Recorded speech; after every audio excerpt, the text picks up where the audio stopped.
relationships their company has with maybe dozens of lenders that they have business with,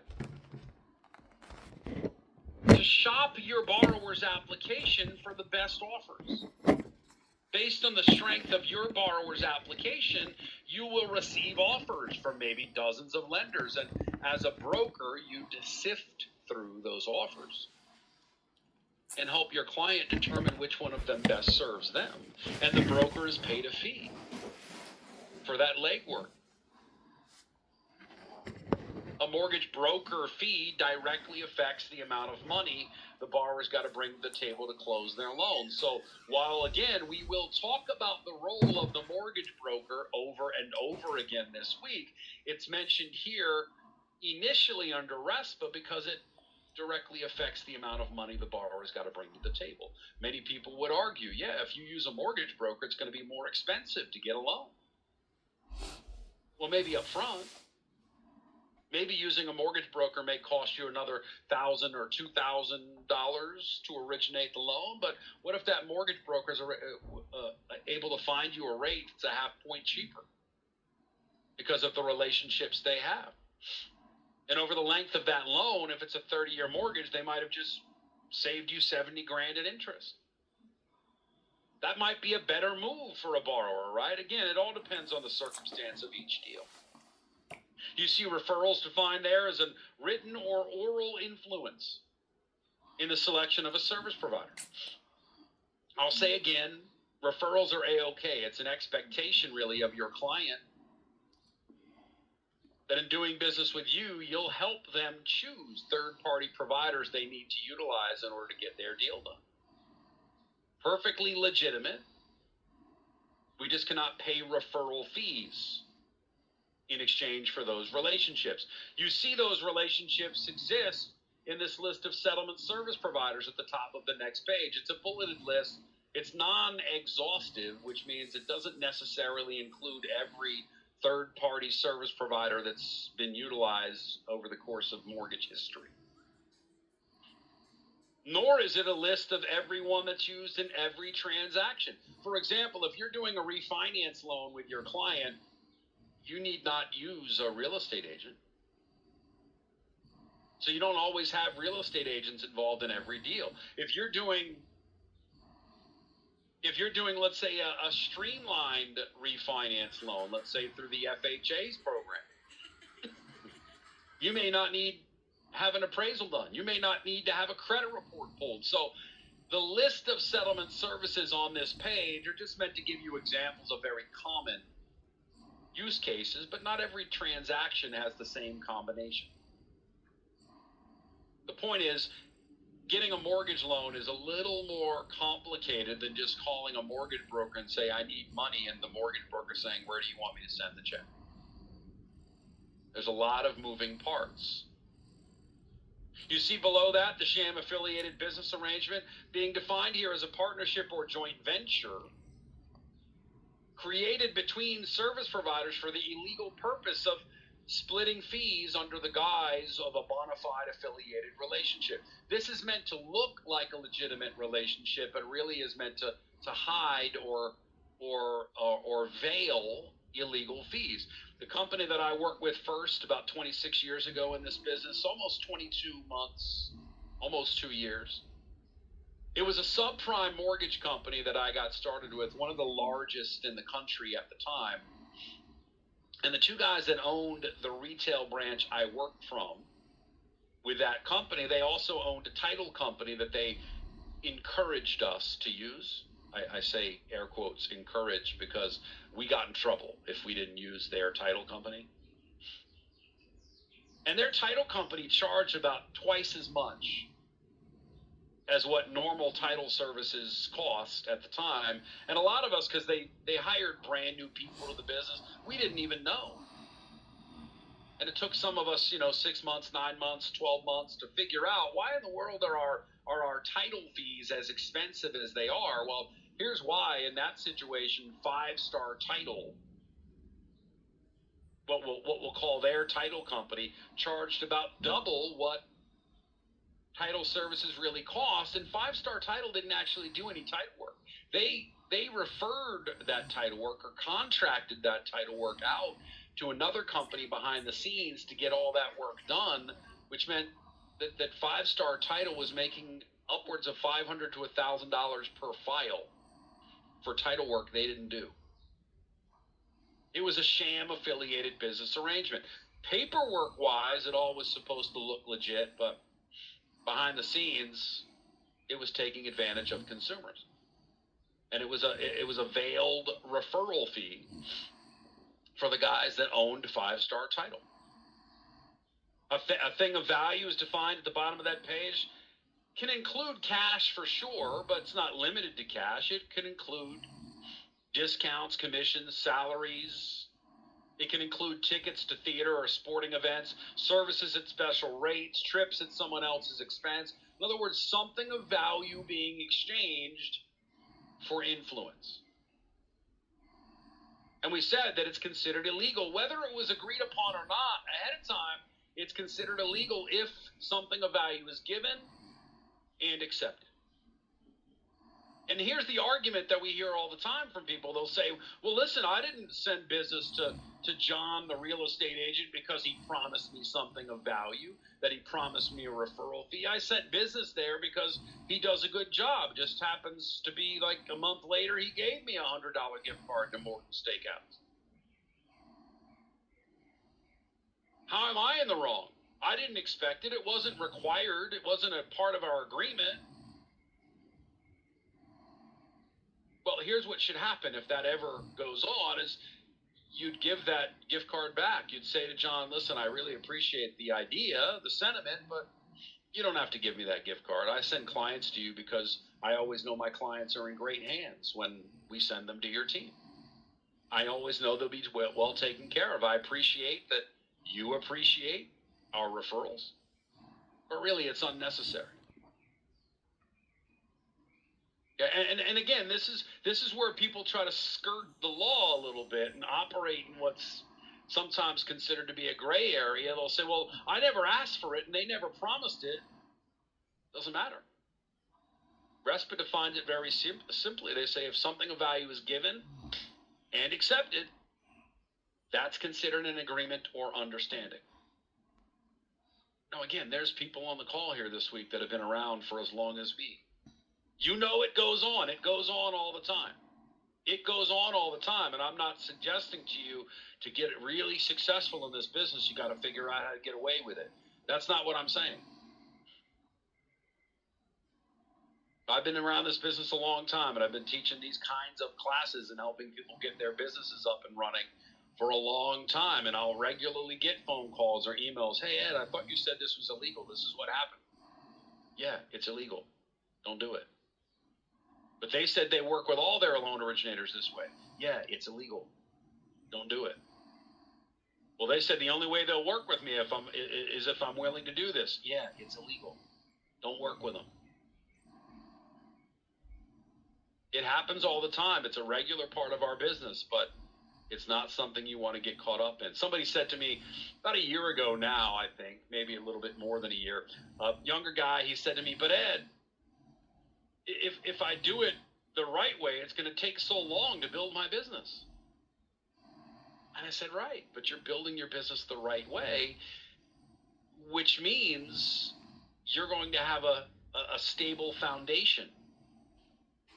Because if you're building your business the fast way, by paying people for referrals, what happens if someone else pays $5 more than you are? Or $10 more than you are? Right? There's no relationship there. There's no loyalty there. They're just jumping around to the person that's paying the highest referral fee. And if you want to build your business in a way that you're going to have to continually start over and start over and start over, yeah. If you take those shortcuts, I hope you don't get caught. I said to him, a mentor of mine once told me that the longest distance between 2 points is a shortcut. But you do you. I wouldn't recommend it. All right. Again, we're going to talk about that over and over this week because it's such an area of concern. Now, disclosures. We said a few minutes ago that RESPA is not the only list of laws or a law that we'll talk about today that does require disclosure be provided to the consumer. But the RESPA disclosures primarily are about upfront costs. What does it cost me to get my loan originated or to establish escrow accounts, etc.? The first two that you see here under disclosure for RESPA, top of the page on 8 in your book or 6 in the PDF, is the loan estimate and closing disclosure. Now, let me address these two by saying that the LE, loan estimate, and CD, closing disclosure, are actually disclosures created by a law known as TRID, the TILA-RESPA Integrated Disclosure Rule. That rule, TRID, created an integrated disclosure set combining RESPA and TILA disclosures to try to clean up the disclosure process to the consumer. So we're going to talk more about the loan estimate, which is in essence the price tag on your loan transaction. And we'll talk more about the closing disclosure, which is in essence the receipt on your loan transaction. We'll talk more about those two later in the day. If you've got that outline available to you, you'll see it's letter D amongst the federal laws. Letter A is RESPA, where we are right now. Letter B is ECOA, where we'll go next. Letter C, TILA, the Truth in Lending Act. Letter D is TRID, where we'll go later this afternoon. And we'll dig into those documents in a little bit more detail when we arrive there later. But the reason they show up here under RESPA is because those two documents satisfy RESPA's requirement to disclose costs to get the loan from origination. Okay? Now, special information booklet, the first of these RESPA-specific disclosures, begins in the middle of that very same page with something called your home loan toolkit. Step-by-step guide. You want to highlight there where it says, this is a disclosure due within 3 business days of application for purchase transaction. The point here is with a purchase loan, it's assumed, not always, but it's assumed that the borrower you're working with in a purchase transaction has likely never purchased a home before, or it's been so long that they just need some general guidance as to expectation. Your home loan toolkit, a step-by-step guide, explains the settlement process. It tells the borrowers they've got the right to negotiate their loan terms. Also highlights other protections created by RESPA, like not being overcharged for things, and warns the borrower about providing false information. It's a general disclosure for informational purposes that the borrower is not required to sign and send back and be maintained amongst the loan file for the next 5 years. But it's an informational disclosure, assuming that if you're buying a house, you've probably not ever done it or done it in a while. And we just want you to know the general expectations. Right below that, you see what you should know about home equity lines of credit. That's the bottom of the same page to the top of the next. A home equity line of credit, you'll hear referred to several times this week as the HELOC. And a home equity line of credit in today's mortgage world is very commonly used as a second mortgage drawn against the home's equity. There's a lot of borrowers out there these days, like my wife and I, that have a first mortgage, a primary loan drawn against their property that may have been initially made. It may have been an initially used loan, let's say, to buy the house at a rate that at the time the loan was made is much more favorable than where rates are today. For example, my wife and I used a loan to buy our home years and years and years and years ago. Our first mortgage rate is much lower than where you could get a rate today in the market for a 30-year fix. And so a handful of years back, our financial lady said to me, she said, Ed, you know, banks love to lend money when you don't need it. And they hate to lend money when you do. And she said, right now, because your wife and yours home is in an area, in a market where home values have gone up, like a lot of markets around the country, not just ours. But you said you've got home values that have gone up considerably, and you've been in your home for a long time. You've got a lot of equity available in your property. She said, though I wouldn't recommend that you touch your first mortgage because you'd run at risk of losing that very favorable rate you have for your first mortgage. She said it might be a good idea while the market is favorable to you to get a home equity line of credit opened. Whether you need the money or not, it might be a good idea to have it available to you so that if you ever needed the money, let's say to do some work on the house, you could use some of your home equity as a tool for that kind of work. And so the home equity line of credit for us is a second mortgage. It's a loan that we've drawn against a portion of our home's available equity that we use exactly for that. A couple of years ago, we had an air conditioning unit that went up. It was the original unit.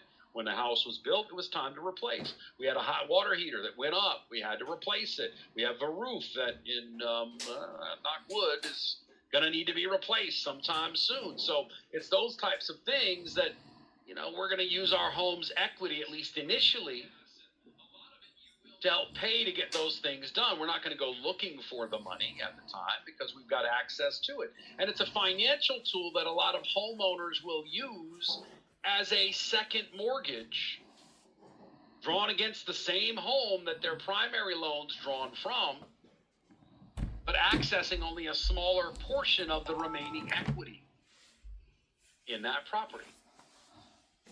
Now, they call it an open-end loan because it's used a lot like a credit card. It's a home equity line of credit, meaning you can draw what you need when you need it. Draw some out, pay some back. Draw some out, pay some back. Draw some out, pay some back.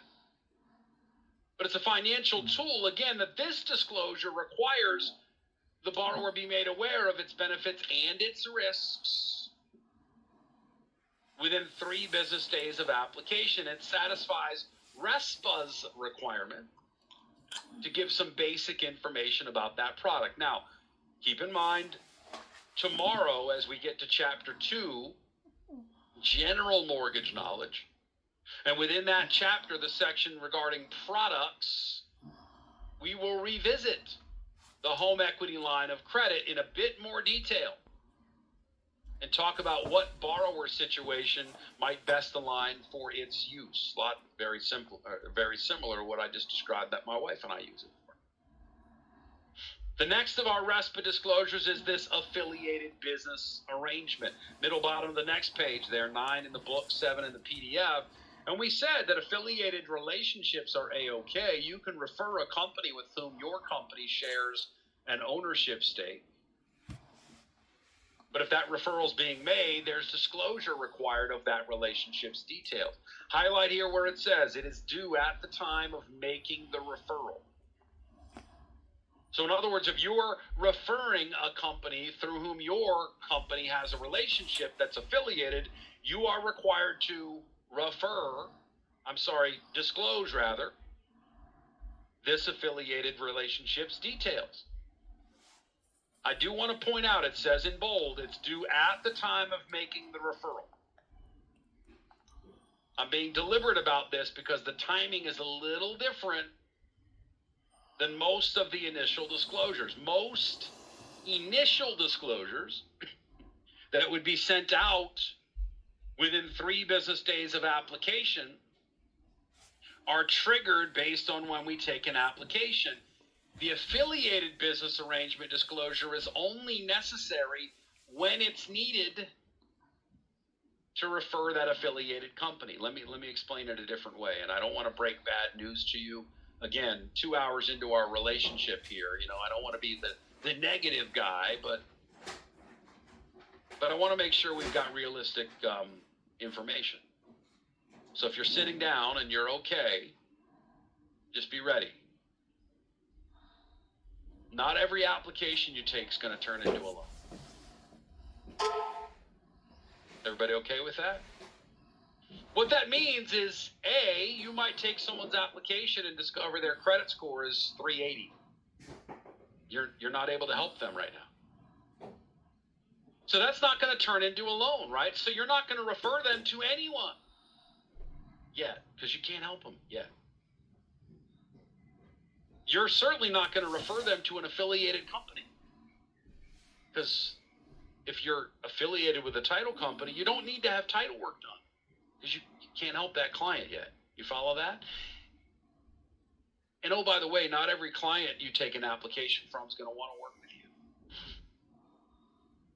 Did you say that out loud? I did. I'm sorry. Not everybody wants to work with us. You might have a client that you've worked up a deal for them and it looks like such a great deal you can't even imagine they'd say no, and they stop returning your phone calls. It happens. It happens. But that's not a borrower you need to disclose an affiliated relationship to either. If they've chosen not to work with you, you're not required to let them know the affiliation between your company and the title company that you're not going to use for them. So I'm giving you this very deliberate example because the timing here is a little different. If you got a question on the exam asking you when is the affiliated business arrangement disclosure due to the consumer, most people choose within 3 business days of application, and that's wrong.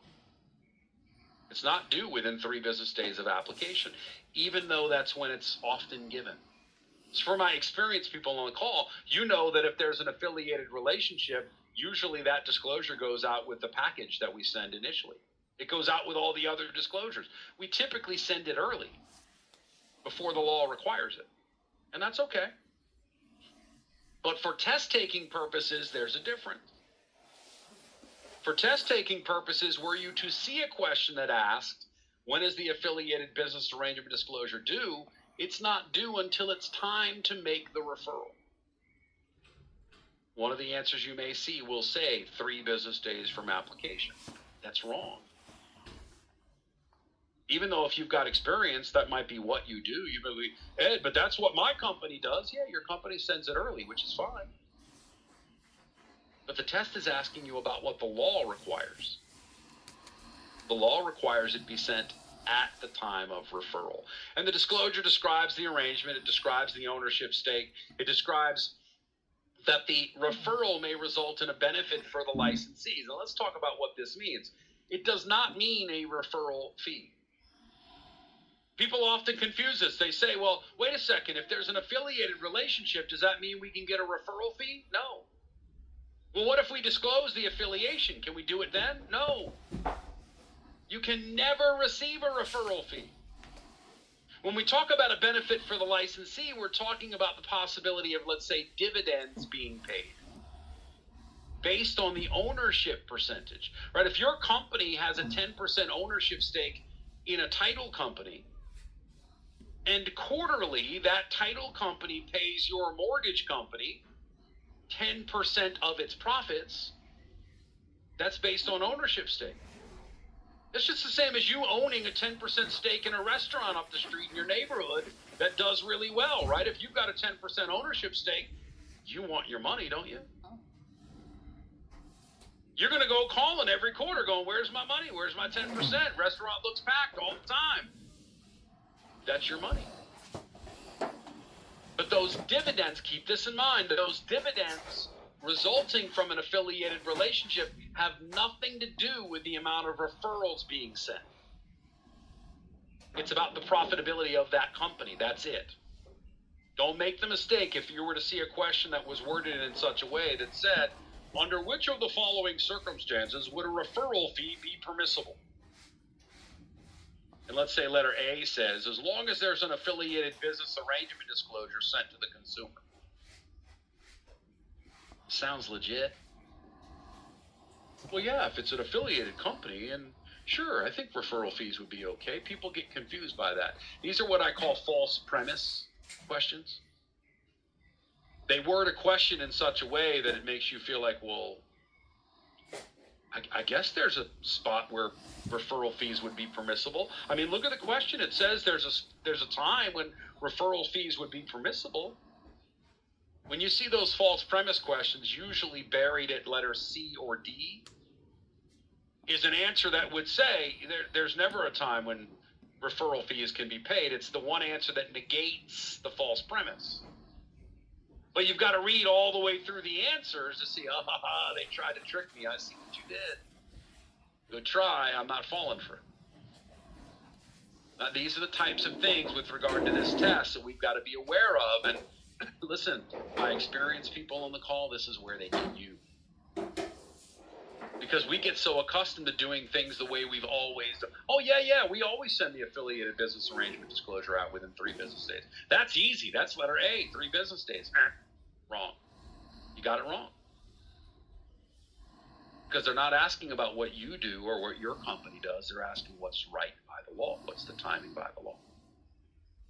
Be aware of that. It estimates the cost charged by the provider. Affiliate fees are treated the same in terms of accuracy requirements, treated the same as are creditor fees. In other words, whatever the creditor fees are that are disclosed, they cannot increase once they're disclosed at the start of the loan. And it's the same with affiliate fees. Because it's an affiliated company, those fees are treated just the same with regard to accuracy as creditor fees. And then finally, the borrower's got to be advised they're not required to use that affiliated company. Just because your company's affiliated with them doesn't mean you have to use that affiliated company as a borrower.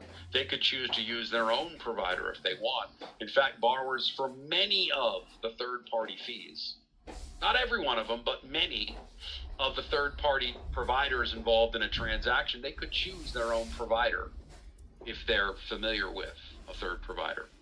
That's appropriate. Now, in terms of mortgage servicing, the next on our list here for my brand new people on the call, what mortgage servicing means is your loan is live now. The loan's closed, it's been funded. And now as a borrower, you're making your mortgage payments every single week. Usually not to the lender that made the loan initially. Oftentimes that loan is closed, it's funded, and then transferred over to a servicing company who's in charge of managing not only the payments on that loan, but thousands of others that servicing company manages in their portfolio of loans. And here's the catch. RESPA recognizes, if you look over to the middle of the page on 10 in the book or 8 in the PDF, that servicing doesn't always stay in the same hands for the entire length of the loan.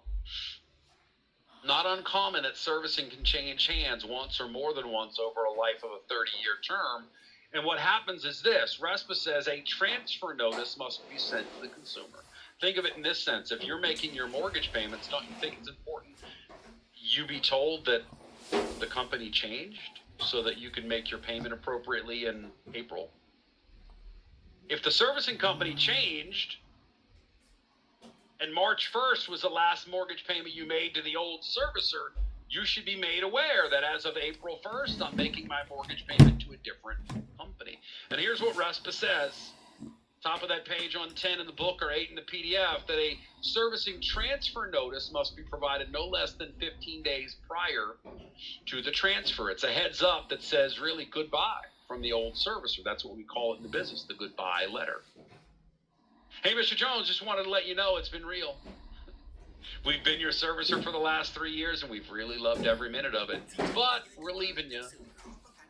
As of April 1st, we'll no longer be the servicer for your loan. Please be on the lookout for information from a new company coming soon to whom you'll make your payments going forward.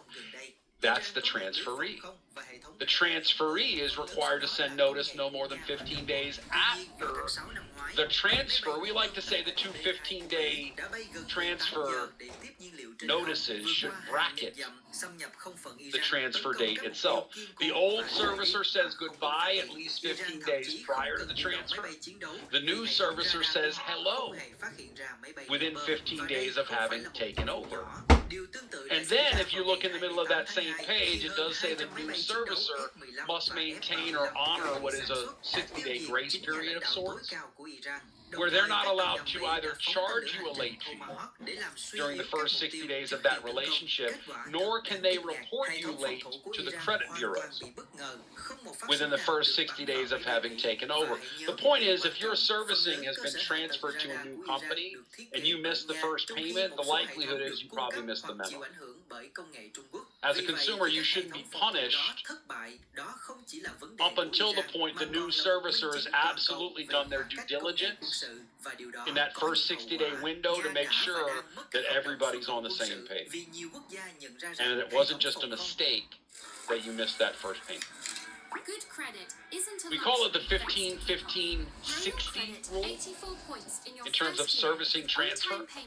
The old servicer said goodbye, the new servicer says hello, and the new servicer honors that 60-day grace period at the start of that new relationship. At the bottom of that same page, you see disclosures related to escrow accounts.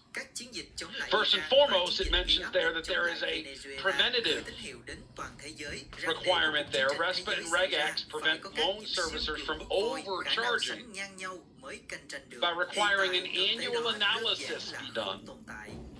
That every single year as a homeowner, you get a statement from your servicing company showing you how much money have you paid into your escrow fund this year and how did we pay it out, how was it used, and what's the plan for the next 12 months. If we've got homeowners on the call, you know this letter never brings you good news. This is a letter that comes from the servicing company that says, hey, by the way, you owe us more money.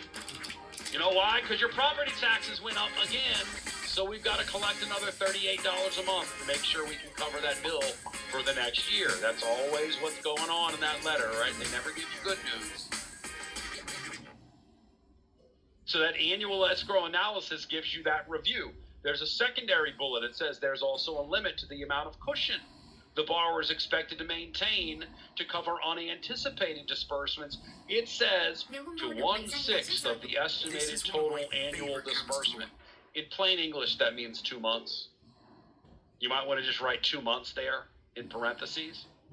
So what they're saying is, as we mentioned earlier in this chapter, they cannot require you pay 30 years worth of property taxes up front. They can require that you pay what's necessary to pay the bill when it's due, plus 2 months, in case there are unanticipated disbursements. That's the maximum that they can collect in that account at any one period of time. And then the last bullet says is a required refund. If, as a result of the annual analysis, it's determined that there's a surplus of equal to or greater than $50, $50 above the cushioned allowance, it's got to be refunded back to you within 30 days. In other words, they've collected too much money from the consumer. They've got to give the consumer their money back if it's $50 or greater. If it's below $50, they just hold it in the escrow fund, and normally within the next year they're going to eat it up anyway because property taxes go up most of the time. Now, the initial escrow statement you see at the top of the next page there is typically given at settlement, typically given at the closing table. That's what settlement means. But highlight here what the law requires. Usually we give it at the settlement table, which is early. But it says the lender's got 45 days from settlement to deliver it. Make sure you highlight that. That's what the law requires. And again, for my experienced people on the call, this is where they get you. Because we're used to seeing an initial escrow statement at the closing table as part of the closing documents that our client would be signing off on and receiving at closing. But we usually give it early. It's kind of appropriate to give them that disclosure at the closing table, because what it does is it gives our borrower the information about how much money's been set aside to open the escrow fund. As a consumer, it's your right to know how much of my money is being used to initiate my escrow fund. But technically, the law says that disclosure is not due until up to 45 days from settlement. Make sure you know that number. And that annual escrow statement we just talked about is due within 30 days of the computation year. within 30 days of every escrow year closing. Now, as far as lending practices prohibited by RESPA, the main thing here, and we've talked about it over and over again, is that referrals and fee splitting, or referral fees and fee splitting, are not allowable. You can only be paid for services you've actually provided. So you see, giving or receiving anything of value, unless commensurate amounts of work have been performed, is illegal. Bottom line, as we've said, you can only be paid for services you've actually provided to your client. If you're a mortgage originator, you get paid for origination services. If you're a title company, you get paid for title services. If you're a real estate agent, you get paid for real estate services. All right, there's examples within the book, like I said, that I would encourage you to go back through and read. When I'm teaching the class in a live format like this, I like to give you examples as we run through, but certainly the examples in the book can further clarify or enhance the material that you're looking for here. As far as loan servicing issues go, middle bottom of the page on 15 in your book, or 13 in your PDF, you see these three main areas once the loan's being serviced that have raised red flags for mortgage regulators. Management of escrow accounts. It mentions here in that paragraph, middle bottom of the page on 15 in your book, or 13 in your PDF, that many lenders require the borrowers include payment for taxes and insurance on top of their principal and interest payment. We said a typical mortgage payment is often known as PITI or PITI. The taxes and insurance piece of this, again, is being set in an escrow fund for payout later when those bills are due. All it's saying here is that the regulators have seen that sometimes this money's not being collected appropriately and then not paid out appropriately. So some of the issues there is when they're collecting the money, it's got to be paid. The second paragraph, mortgage payment errors, say common errors oftentimes arise from the creditor's failure or the servicer's failure to credit periodic payments when they've been made. If you've made your March 1st payment already, it should have already been credited. It should not be waiting and waiting and waiting until maybe after the late payment date comes by and you're charged with a late payment fee. It says when that payment's made, it should be credited on that same day as it's been received, so that consumer's not being charged extra interest or doesn't incur a late fee.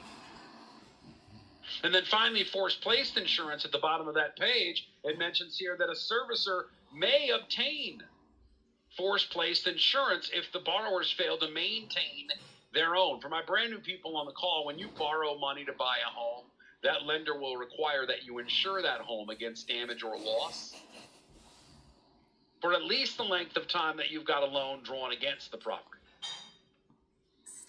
Because it's the property itself, it's the collateral property itself that secures the debt. If you don't pay the loan, the lender forecloses on the property. They sell the home in order to raise the money to pay off the debt you owe. But if you don't have that home insured and it's damaged or completely destroyed in a fire, then what secured their debt, that property, right, doesn't secure their debt. So if they've got reason to believe that the borrower's not maintained their own policy, they can force place a policy. Now, keep in mind, this is not the lender or the servicer doing the borrower a favor. They're not. Force place insurance is very expensive insurance and will eat away at the consumer's